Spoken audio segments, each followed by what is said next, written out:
Chittagong medical college হাসপাতালের চিকিৎসক মোস্তফা মোরশেদ আকাশের আত্মহত্যার ঘটনায় পুরো দেশ জুড়ে আলোড়ন সৃষ্টি হয়েছে। এবার আকাশ মিতুর দাম্পত্য জীবন নিয়ে মুখ খুললেন মিতুর ছোট বোন আফসানা হক চৌধুরী। সামাজিক যোগাযোগ মাধ্যম ফেসবুকে এক স্ট্যাটাসে তাদের দাম্পত্য জীবনের অনেক তথ্য তুলে ধরেন আফসানা হক চৌধুরী। মিতুর ছোট বোনের ফেসবুক স্ট্যাটাসটি হুবহু পাঠকদের জন্য তুলে ধরা হলো। কিছু ফটোশপড স্ক্রিনশট দিয়েই কি একটা কাহিনীর সব দিক বোঝা যায়? একটা 9 বছরের সম্পর্ক কি একটা সুইসাইড নোট দিয়েই বর্ণনা করা যায়? কাহিনীটা শুরু করি মিতুকে দিয়েই। মিতু স্কুল কলেজের উজ্জ্বল শিক্ষার্থী, শিক্ষক শিক্ষিকা, বন্ধু বান্ধব, ক্লাসমেট সকলের শ্রদ্ধার পাত্র। একজন চিকিৎসক যার স্বপ্ন দেশের দরিদ্র মানুষের সেবা করে যাওয়া। সহজ সরল, চঞ্চল, খুব সহজেই সবার সাথে বন্ধুত্ব গড়ে ফেলতে পারে। মনের কথা যাই থাকে মুখে তাই বলে, এবং সবচেয়ে বড় কথা, নিজের পরিবারের সবার কাছে একজন আইডল। সে হয়তো জানতো না তার এই সহজ সরল স্বভাবই একসময় তার ও তার স্বামীর মধ্যেই দেয়াল তৈরি করবে। সরল মনা মিতু কখনো ভাবতে পারে নাই যে এই বন্ধু বৎসল মনোভাবই তার স্বামীর মনে সন্দেহের বীজ বপন করবে। 2010 সালে আকাশের সাথে সম্পর্ক শুরু, কিন্তু কিছুদিন পরেই আকাশের মেজাজের সাথে যখন মিতুর চঞ্চল স্বভাব মিলে উঠতে পারছিল না, তখন মিতু অনেকবারই চেয়েছে সম্পর্কটা শেষ করার। কিন্তু আকাশ তার মান সম্মান নষ্ট হবে, মানুষ কি বলবে সেটা ভেবে মিতুকে যেতে দিল না। প্রতিবারই ভুলিয়ে ভালিয়ে মিতুকে আটকে রাখত। সম্পর্কের 6 বছর হয়ে গেল, সাথে ঘটল অনেক সন্দেহের খেলা। তবুও 2016 সালে বিয়ে হলো, কিন্তু বিয়ের কিছুদিন আগেও মিতু সম্পর্ক রাখতে চায়নি। কারণ সে বুঝেছিল যে আকাশের সাথে তার মনের মিল হচ্ছিল না। সে এইটাকে খারাপ কিছু কখনো মনে করেনি, কারণ সে জানত যে দুইজন মানুষের মনে অমিল থাকতেই পারে।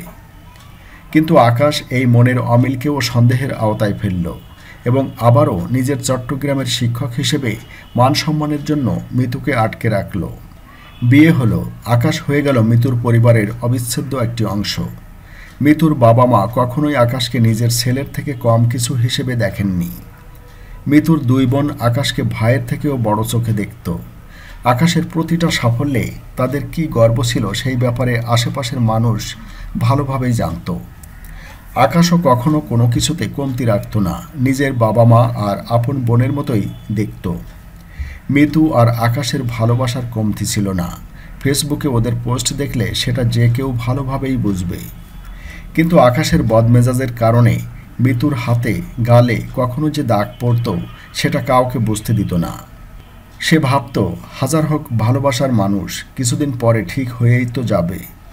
ঠিক হয়ে যেত, কিন্তু আবার যে একই চক্র শুরু হতো সেটাও মিতু কাউকে বুঝতে দিত না। মিতুর পরিবার 2014 সালে যুক্তরাষ্ট্রে আসে। মিতু কুমিল্লা মেডিকেলে পড়াশোনা এবং চট্টগ্রাম মেডিকেলে ইন্টার্নশিপ শেষ না করা পর্যন্ত পরিবার থেকে আলাদাই থেকেছে, শুধুমাত্র এইটা ভেবে যে সে যদি চিকিৎসক হয় তাহলে দেশের অল্প কিছু হলেও দরিদ্র মানুষকে সে সাহায্য করতে পারবে। আকাশের সাথে বিয়ে হবার পরও সে যুক্তরাষ্ট্রে অল্প কিছুদিনের জন্য যাওয়া আসা করত। আকাশের ইমিগ্রেশন প্রসেসিং চলছিল, যেটা এই বছরের ফেব্রুয়ারিতেই শেষ হবার কথা।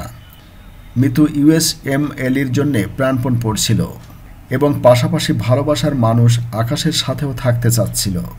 যুক্তরাষ্ট্রে আসার 2 দিন পরেই যে সে আকাশের কাছে ফেরত যেতে চাচ্ছিল, আকাশ একলা থাকছে, আকাশ ওকে মিস করছে, সে এইসবের কারণে বারবার দেশে চলে যেত। এইভাবে আসা যাওয়ার কারণে তার পড়াশোনার মধ্যে গ্যাপ পড়ে যেত, USMLEর জন্য প্রস্তুতিও পিছিয়ে যেত। কিন্তু এসবকে আকাশ কেন যেন মিতুর ব্যর্থতা হিসেবেই প্রমাণ করতে চাইত।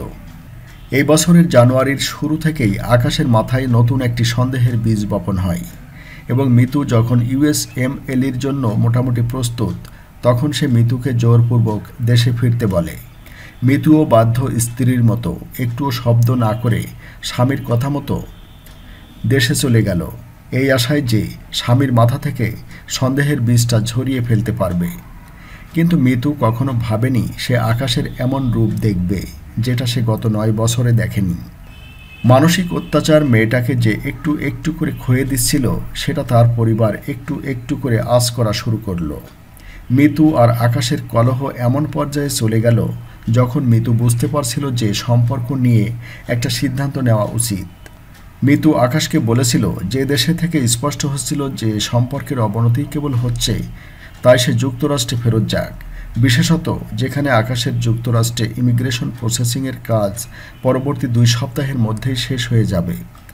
কিন্তু আকাশ মিতুর পাসপোর্ট এবং গ্রিন কার্ড লুকিয়ে ফেলল। মিতু তাও কিছু বলল না, ভাবল একটু সময় দিলেই হয়তো সব ঠিক হয়ে যাবে। এসব ঝগড়া চলার সময় আকাশ আর মিতু বেশিরভাগ সময় মিতুর বাসাতেই থাকত। জানুয়ারির 30 তারিখ সন্ধ্যায় আকাশের মা যখন আসলেন মিতুকে বাসায় নিয়ে যেতে, তখন মিতুর মা বাবা ভাবলেন যে সব হয়তো এখন ঠিক হয়েই যাবে। কিন্তু এসবের মধ্যে তারা আকাশের বদমেজাজের কথা ভুলেই বসেছিল। 30 জানুয়ারির মধ্যরাত আকাশ মিতুকে পেটাচ্ছে, বেদম পেটাচ্ছে। মিতুর ঠোঁট ফেটে গেল। আকাশ মিতুকে লাথি মেরে তার শরীর থ্যাতলা করে দিল। এরপরে ছুরি দেখিয়ে মেরে ফেলার ভয় দেখিয়ে এমন বক্তব্য দিল যেটা সবাই আত্মসমর্পণ হিসেবে সোশ্যাল মিডিয়াতে শেয়ার করে যাচ্ছে। আকাশ মিতুর হাত কেটে ফেলতে চেয়েছিল। আকাশ রাত 3টায় মিতুর বাবাকে ফোন করে রক্তাক্ত মিতুকে নিয়ে যেতে বলল। মেয়েকে বাবার হাতে তুলে দেওয়ার আগে শাশুড়ি খুব যত্ন নিয়ে রক্তগুলো মুছে দিলেন। মিতুর বাবা মিতুকে নিয়ে চলে গেলেন এবং আকাশের সাথে এই কথা হলো যে পরদিন আকাশের সাথে ডিভোর্সের কাগজপত্র সব ঠিক করা হবে। আকাশ দেখল তার এতদিনের যে ভয় সেটা সত্য হতে যাচ্ছে। সে বলতো তার পরিবারের কাছে সে আইডল, তার যদি এতদিনের সম্পর্ক ভাঙে তাহলে এইটা নিয়ে সবাই হাসাহাসি করবে। তার উপরে যোগ হলো মিতুকে রক্তাক্ত করার অপমানবোধ। মিতু নারী নির্যাতন মামলা করবে, আকাশকে জেলে নিয়ে যাওয়া হবে, এই ভয় আকাশ সহ্য করতে পারছিল না। যদিও মিতু বলেছে যে সে নারী নির্যাতন মামলা করবে না, কারণ আকাশের মেজাজ গরম ছিল বলে এমন করছে, কিছুদিন পরে ঠিক হয়ে যাবে। কিন্তু আকাশের কাছে যে তার জেদ অনেক বড় জিনিস সেটা মিতু ভুলে গিয়েছিল। মিতু তার বাসায় চলে আসার ঘণ্টাখানেক পর জানতে পারল আকাশ আত্মহত্যার চেষ্টা করে চট্টগ্রাম মেডিকেল কলেজে চিকিৎসাধীন অবস্থায় আছে। মিতু কথাটা বিশ্বাস করতে পারছিল না। সে মেলাতে পারছিল না তার আকাশ এমন কিভাবে করতে পারে। তার কিছুক্ষণ পরে খবর আসলো আকাশ আর নেই। মিতুর উপরে আকাশটা ভেঙে পড়ল এবং সাথে সাথে শুরু হলো হুমকি। মিতু এবং মিতুর বাবাকে হুমকি দেওয়া হচ্ছিল যে তাদেরকে গুলি করে মেরে ফেলা হবে। একটি মেয়ে যে তার ভালোবাসার মানুষকে একটু আগেই হারিয়েছে, সে কি সেই শোক সামলাবে নাকি তার এবং তার বাবার জীবন বাঁচাবে? এসবের মধ্যে মিতুর মাথা কোনোভাবেই হিসাব মেলাতে পারছিল না। হুমকি এত বেড়ে গেল নিজ বাসা ছেড়ে চলে যেতে হলো। আকাশকে শেষবার দেখার জন্য মিতু এবং মিতুর বাবার বুক ফেটে যাচ্ছিল, কিন্তু তাদেরকে দেখলেই যে খুন করে ফেলা হবে। প্রসঙ্গত, গত বৃহস্পতিবার ভোরে নগরীর চান্দগাঁও থানা এলাকায় নিজ বাসায় নিজের শিরায় বিষ প্রয়োগ করে আত্মহত্যা করেন আকাশ। এই ঘটনায় শুক্রবার বিকালে মৃত্যুসহ 6 জনের বিরুদ্ধে আত্মহত্যায় প্ররোচনার অভিযোগে চান্দগাঁও থানায় মামলা করেছেন আত্মহত্যাকারী চিকিৎসকের মা জমিরা খানম। মামলায় মিতু, তার বাবা আনিসুল হক চৌধুরী, মা এবং আমেরিকা প্রবাসী এক বোন ও মিতুর 2 বয়ফ্রেন্ডকে আসামি করা হয়েছে। এর আগে বৃহস্পতিবার রাতে নগরীর নন্দনকানন এলাকায় তানজিলা হক চৌধুরী মিতুকে তার খালাতো ভাইয়ের বাসা থেকে গ্রেপ্তার করে সিএমপির কাউন্টার টেরোরিজম ইউনিট। এরপর মিতুর স্বীকারোক্তি অনুযায়ী আমানত শাহ মাজার এলাকা থেকে তার ব্যবহৃত মোবাইল ফোনটি উদ্ধার করে পুলিশ। এর আগে আকাশের ব্যবহৃত মোবাইল ফোনটি জব্দ করে পুলিশ। গ্রেপ্তারের পর শুক্রবার দুপুরে চট্টগ্রাম নগর পুলিশ কমিশনারের কার্যালয়ে মিতুকে সংবাদকর্মীদের সামনে হাজির করে সংবাদ সম্মেলনে পুরো বিষয় তুলে ধরেন নগর পুলিশের অতিরিক্ত উপকমিশনার মিজানুর রহমান। মিজানুর রহমান বলেন, গতকাল বৃহস্পতিবার দিবাগত রাত 12টার দিকে নগরের নন্দনকানন এলাকার এক আত্মীয়ের বাসা থেকে আকাশের ফেসবুক স্ট্যাটাসে থাকা তথ্য উপাত্ত যাচাই বাছাইয়ের জন্য স্ত্রী মিতুকে আটক করা হয়। প্রাথমিক জিজ্ঞাসাবাদে তিনি স্বামীর অভিযোগের কিছু বিষয় স্বীকার করেছেন আর কিছু বিষয় এড়িয়ে গেছেন। সংবাদ সম্মেলনে এ বিষয়ে পুলিশ কর্মকর্তা মিজানুর রহমান বলেন, আকাশের মোবাইল ও মিতুর মোবাইল উদ্ধার করেছি। পুলিশের বিশেষজ্ঞরা মোবাইলগুলোর ফরেনসিক পরীক্ষা নিরীক্ষা করে দেখবে। ডিলিট করা হলে এসব রিকভার করা সম্ভব। তদন্তে সব স্পষ্ট হবে। ডাক্তার আকাশের আত্মহত্যায় তার স্ত্রী মিতুর কোনো বন্ধু বা স্বজন যদি প্ররোচনা দিয়ে থাকেন তাহলে তদন্ত সাপেক্ষে তাদেরও আটক করা হবে। আকাশ ফেসবুক স্ট্যাটাসে বলেছেন, আমি বারবার বলছি আমাকে ভালো না লাগলে ছেড়ে দাও, কিন্তু চিট করো না, মিথ্যা বলো না। আমার ভালোবাসা সবসময় ওর জন্য 100% ছিল। আমি আর সহ্য করতে পারিনি। আমাদের দেশে তো ভালোবাসায় চিটিংয়ের শাস্তি নেই, তাই আমিই বিচার করলাম আর আমি চিরশান্তির পথ বেছে নিলাম।